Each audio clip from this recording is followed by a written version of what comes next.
Good evening, everyone, and thank you for coming this evening to the Overview and Scrutiny panel for Customers and Partnership.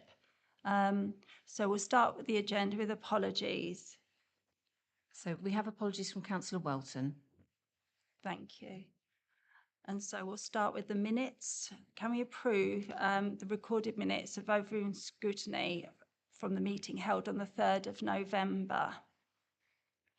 Councillor Orban. Thank you, Chair. I've some alternative proposal for the minutes on at the end of the first item and discussion on the one leisure charges, which Democratic Services Officer has before her. She's going to share.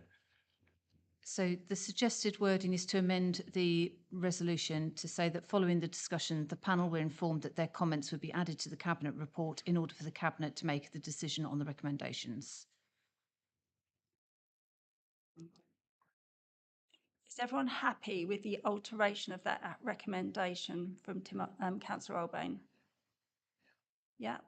So can I have a proposer? Councillor Harvey, and a seconder, Councillor Hunt. And can I have a show of hands? That's unanimous, thank you. So now we're going to the second item, members' interest.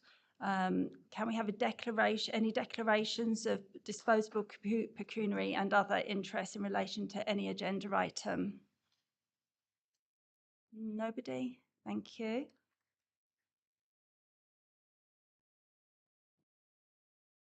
So now we're going to item 3, notice of key executive decisions. Now everyone's seen a copy of the current notice of the key executive decisions.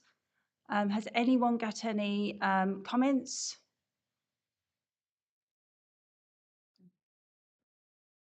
No? Everyone's happy with them? Can I have a show of hands to agree that you're happy with them? That's okay. Thank you. It's a show of hands. That's unanimous. So now we're going to addendum item 4, business rates, rules and rule settlement list. Has every... could the officer and the executive from the cabinet come? Councillor Ferguson, thank you, and Amanda.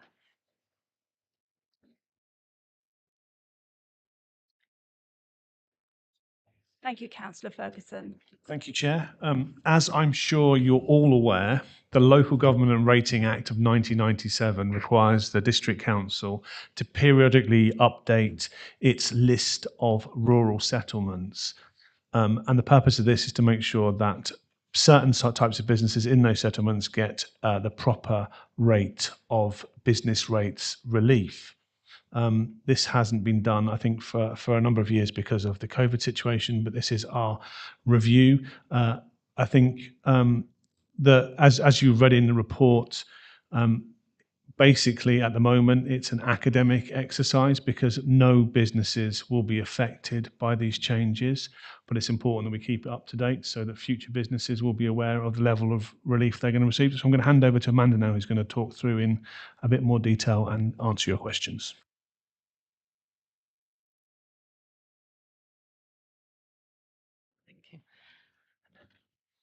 Thank you, Councillor Ferguson. We've carried out a recent review of the rural settlement relief list, and it's important to do this to ensure, as Councillor Ferguson said, to make sure that rural rate relief is given to qualifying businesses. Rural rate relief is there to support rural communities to ensure that village post offices, pubs, village shops and petrol stations that are important to local people and the rural community are given business rate relief where applicable. And in the review that we've carried out recently, there have been changes to the designation that we would like to recommend tonight.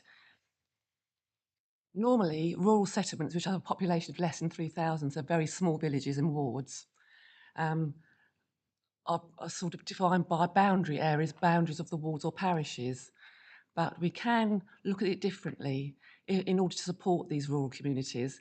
And there are a number of areas across the district which we classify as defined, which don't necessarily follow the ward boundaries of parishes. And there are a number of those across the district already which are noted in the report. When we've carried out our review of the population sizes and the current situation of businesses that are open, there are 3 areas that are currently designated as defined where changes have occurred, and that has prompted the recommendation in this report to change the rural settlement list. So in Farset, for example, that with a population of less than 3,000, it was split into 2 in order to give 2 pubs in the area rate relief. Both those pubs are now closed. One's been demolished and one has been closed for some time now. So rather than Farset being a defined area, it can go back to being the rural settlement because it's got a population of less than 3,000. Linkford Grey has got a population of over 3,000 and split into 2 to be able to give businesses the rural rate relief that they're entitled to at the time. The only village shop left there now has a rateable value of more than the the rateable value allowed for rural rate relief. So Hemmingford Grey can be now redesignated as an urban settlement because it has a population of over 3,000. And Offord Darcy and Offord Cluny were split into 2 to be able to give the 2 pubs and shop rate relief. One of the pubs has become a house, and the other pub and the shop, the rateable values exceed the limits for rural rate relief, so now the Offords can go back to being a rural settlement. None of these changes will have a financial impact on businesses across the district. It is just to make sure that the rural settlement list, which we have to publish under legislation, reflects the current situation of population levels and businesses across the district.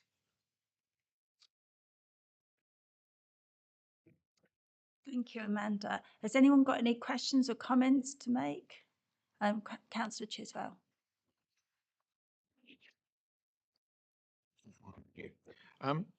Yes, thank you. Obviously, what you're suggesting suits the situation as it is at the moment, but should another pub emerge or another shop open in the other half of the settlement, if you will, can we reverse this so that that isn't disadvantaged? Because the situation may not stay as it is. That's the point I suppose I'm getting at. If a business does open in the meantime and the rateable values are met, then rural rate relief can be granted because it would be given to the one shop or pub or petrol station or post office. And we can change the rural settlement list, but it can only be done once a year. But normally only one, we don't envisage that many pubs or shops will open. But it's a rateable value. Because the rateable values are so low, not many businesses actually qualify for this type of relief. For example, I've made some notes of this. The shop in Hemmingford Grey, Budgeons, was 12,500 rateable value. It's quite a low rateable value in the scheme of things, but it still wouldn't qualify for rate relief. It'd have to be a very small area. So it's very unlikely, but we would take that into account and see if there's another type of relief we could give them. We're all for giving businesses any relief that they're entitled to. It's not just rural rate relief that we give. There are all sorts of other business rate reliefs that we can give, and we do try to maximise what we give local businesses because we understand it's difficult in these times, especially. We want to support all other communities. So this doesn't close the door. It won't close the door. No, this is reviewed. It's we reviewed. Thank you. I think the intention is to give the maximum amount of business rate relief to businesses. So if we were faced with that difficult situation, I'm sure that we would work with any businesses to make sure that they got the appropriate level of relief. Thank you. Has anyone got any other comments? Councillor Shaw. Thank you. I'm slightly confused about how you calculate the population. Is that done from census figures, or the reason I was asking is because I noticed that Buckton Appendix 1, was it Buckton was on there, and I was quite surprised that that was under 3,000. They come from county. I have got, if you bear with me a second, Yeah, I have got that open somewhere, that document, which at the time of putting the report together, which is not census, it's prior to that, it was 3,280. So they don't qualify for the rural rates No, relief? no. Right, okay, sorry.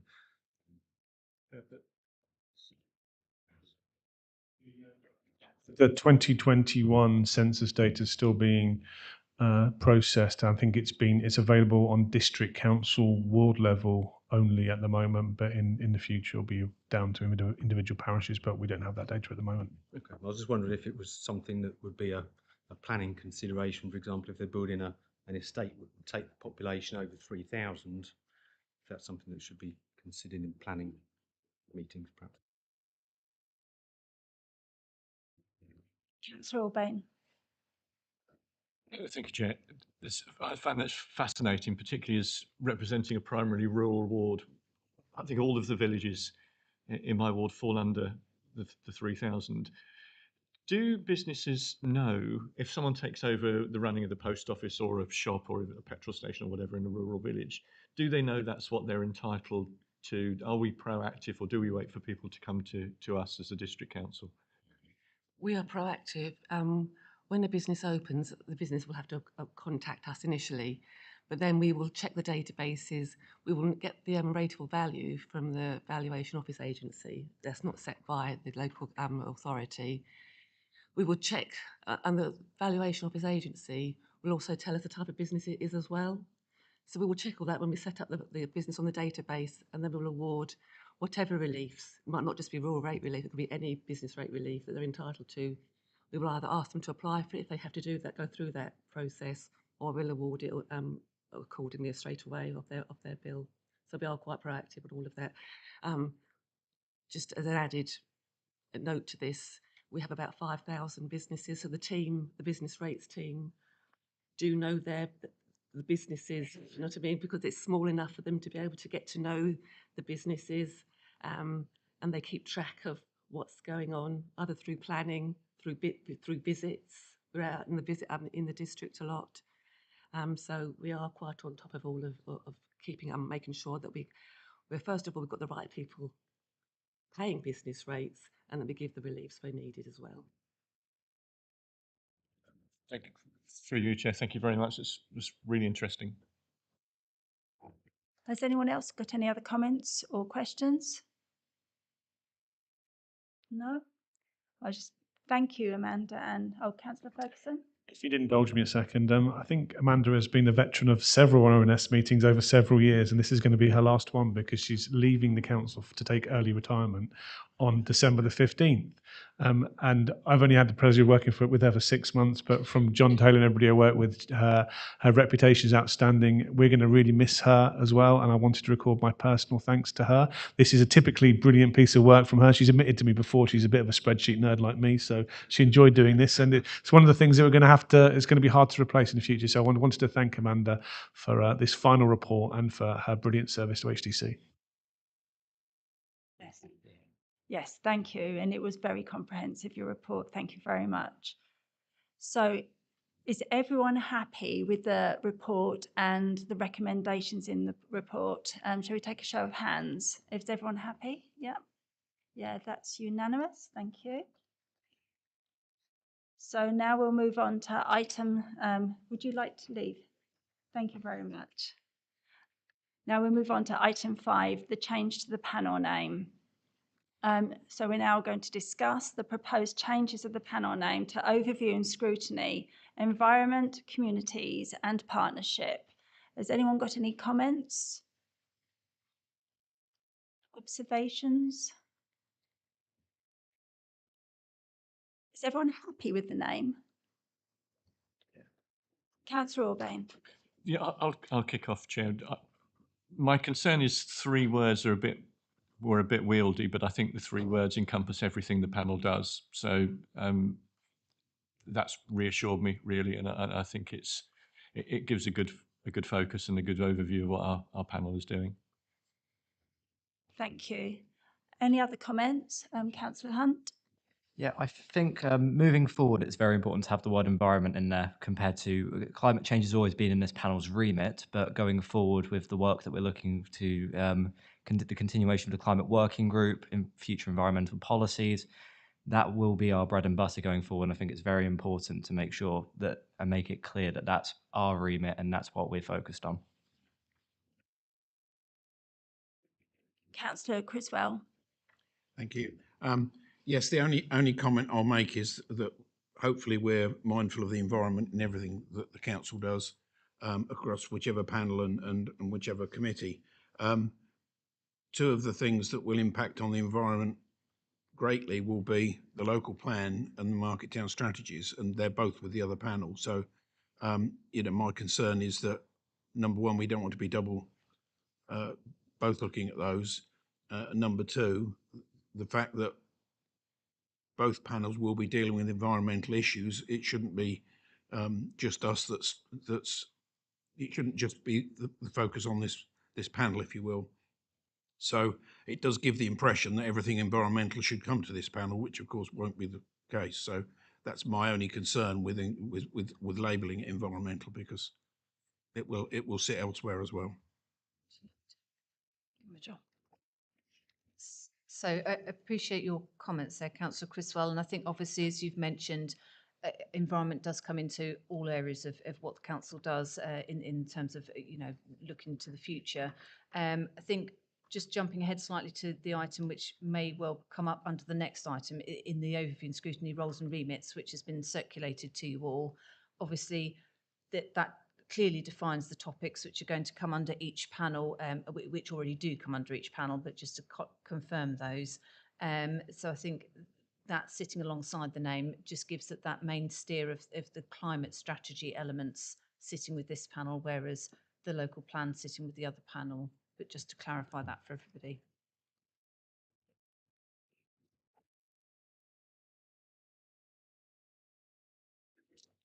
Any other comments? So is everyone in agreement that we keep the new name? Thank you. So we'll now move on to the item number 6, overview and scrutiny working programme. Has everyone had an opportunity to read it? Has anyone got any comments about it? Yeah. Yes, thank you. So just to give a brief update on the two items that are currently in progress on there, the review of external appointments to outside bodies and organisations group has now concluded its information gathering and interviews. The draft report is underway, and that is aimed to go to the panel early in the new year, and will then go on to cabinet from then. So that one is sort of being finalised as we speak. The climate working group has started, and we're in the information gathering stage of that. Obviously, the members of that group are on this panel. So hopefully that is sort of going to start taking shape, and especially as I'm sure you've all have seen from the key decisions, we're expecting to see the climate strategy at this meeting in January. So that will help to shape that group as well. Just to add to that as well, obviously, as I've just mentioned, the roles and remits document was recirculated to you following a few staffing changes and sort of updates to job descriptions. Some of the staffing details have been on there. Is everybody happy with that amended document that went round? I can read through it if anybody would like, but obviously that's been circulated to you. As I say, it's the document that you saw in July at this meeting anyway. It was just a bit of a staffing update on that and an update to the proposed name change, assuming that was obviously an agreement, so that has been. Is there any questions on any of that? Yeah, Councillor Criswell? Yeah, thank you. Not a question, but some comments, if I may. Yes, rather than being too concerned about what the panel's called, I suppose I'm a bit more concerned about the outcomes for the panel. We're 7 months into a new administration. I think we've dealt with, before tonight, 3 issues. The energy rebate scheme, 1 leisure price increases and warm spaces. And in reality, previously that would have filled the agenda for 1 meeting. So 7 months in, we're actually not performing very well as a scrutiny committee. So I was just hoping perhaps in the January meeting we could have agenda planning as an item. I know we had a Zoom meeting some time ago to look at what the panel might, what we might study and look into. We haven't heard back from that what's going to be developed. So I'm hoping, as chair, you'll provide some leadership and come forward with some suggestions from that, so that we can start dealing with some meaty issues. Also, the new administration presumably is working on some policies. So could we do some horizon scanning to say what's the new administration looking to do in the coming months, so that we can have sight of that and perhaps have some input into that. So we seem to be a little bit devoid of any useful progress at the moment, and I'd like to see some fuller agendas if we could. Thank you. So just to come back on that, Councillor Criswell, I think that's certainly a very valid point, and it's certainly something I'll note and we can take onto the January agenda for you. I'll absolutely find out where things are at with the policy forming of the new administration, so that we can take that into account as part of that, absolutely. And I think obviously it's been unfortunate that the policies that have been in the pipeline and developed haven't necessarily fallen to this panel, so that it's not really given any meaty agendas for you. So obviously, hopefully going forward, that will change. And as I'm sure you'll agree, the climate strategy item coming in January will be a nice piece of work for this. Yeah, thank you. And also partnerships is part of our remit. Absolutely, so, yeah. you know, previously we looked at some certain health issues. I know the county council has responsibility for health, but we've looked at various things with Hinchinbrook Hospital. I don't know about anybody else, but one of the biggest things people are talking to me about as their local councillor is getting a GP appointment, for example. Yes. So, you know, conversations with the GCP might be helpful as well. So thank you. Definitely, and I think that's something that I think is looked to be continuing. And there was supposed to be a health item which was on this September agenda, but obviously, unfortunately, national events took that meeting out of the circulation, so we weren't able to discuss that one. But I know that they still will come through. Thank you, Councillor Criswell. Is there anyone else? Councillor Bywater. Thank you very much, Chair. I just feel that a forward agenda plan, just an idea really, because I've come across some significant problems in relation to bus shelters within my particular ward. And I know that the district council are responsible for many of the bus shelters. And just to say that I'm sort of pushing sand uphill to get a couple of bus shelters that have been vandalised looked at. And I know it's an issue, and I'd just like to understand that, what our responsibilities are and how that's communicated to our parish councils and everybody else within our community, because it's quite tricky at the moment. And I'm sure, well, I do know that other councillors have had this problem. So is it a budgetary pressure or a staffing issue? I don't know. I'd like to try and explore it, please, and understand more. Yeah, thank you. Thanks, Councillor Bywater. My understanding, and I'll double check it, but my understanding is that commercial estates is where responsibility sits for bus shelters. Is the team under a bit of pressure at the moment, but that's no excuse. So leave it with me and I'll come back to you directly. Yeah. Thank you, Councillor Albane. Thanks again, Chair. Firstly, picking up on the climate change working group, I've been really pleased with the first two meetings that we've had. I'm so glad we dug our heels in as backbenchers and said that we think that that's important, that goes ahead. The other thing I wanted to mention was on the planning. I raised the issue of neighbourhood local lettings plans as a possible agenda item to look at, and I think not only because it affects my own ward, but there's with new neighbourhoods increasing in a number of settlements in Huntingdonshire. I think it's something that we could look at, particularly in light of the Godmanchester one, which came before this panel a couple of years ago on Bearscroft, sort of the Romans Edge development. And I think it'd be good to look at how that's developed. There's a lot of enthusiasm for it, some positive feedback from the panel. But I think it'd be good to look at that a couple of years on, and also look at what lessons have been learned and how that could be applied in other communities in the district. Thank you, Councillor Albane. Has anyone else got any comments, questions? I mean, I'd be very keen to have an agenda item where we can bring to the table things that we want to look at. Is that possible, Becky? Well, I think obviously if we start with a suggestion of the agenda planning or forward planning for the next meeting, and then obviously we can see how that goes on that meeting, and then that can turn into a rolling item if that sort of feels to be the best way forward for it. Would everyone be happy with that? Thank you. So I think we have come to the end of our meeting. Thank you very much for coming out on this very cold evening, and thank you for attending.